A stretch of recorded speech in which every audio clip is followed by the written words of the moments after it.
দাদার জিনিসগুলো এইভাবে পড়ে ছিল এতদিন।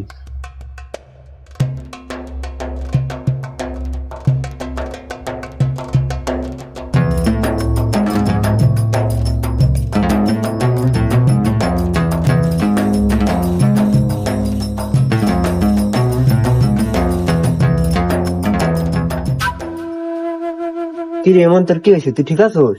কিসের চিঠি এইটা? এটা দাদার শেষ চিঠি, অসমাপ্ত। অসমাপ্ত মানে? প্রিয় মা, যদি এই চিঠিটি তোমার হাতে পৌঁছায়, বুঝবে আমি দেশের জন্য পথে নেমেছি।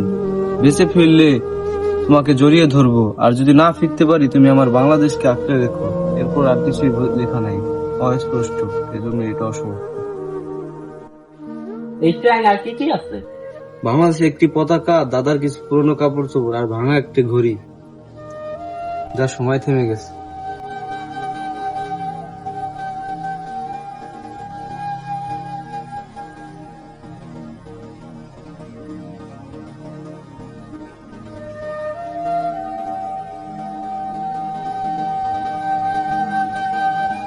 এই ঘড়ির সময়ের মতো দাদার গল্পটাও থেমে গেছে।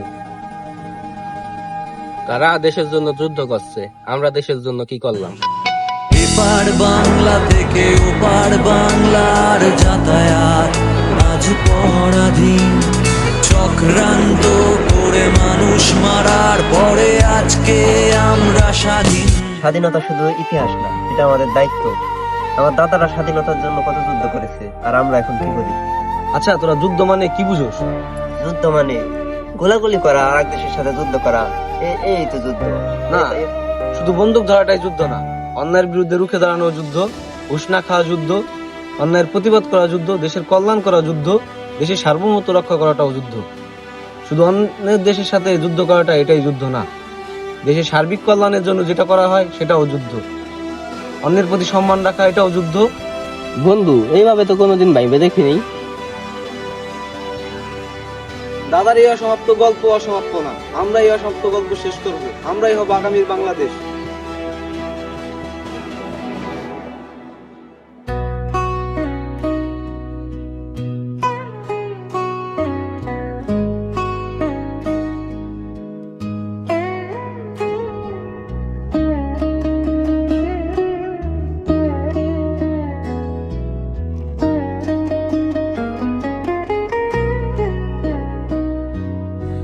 আসুন সবে শপথ করি হানাহানি ভুলে, এই পতাকার সম্মান রাখি জীবন যৌবন তুলে।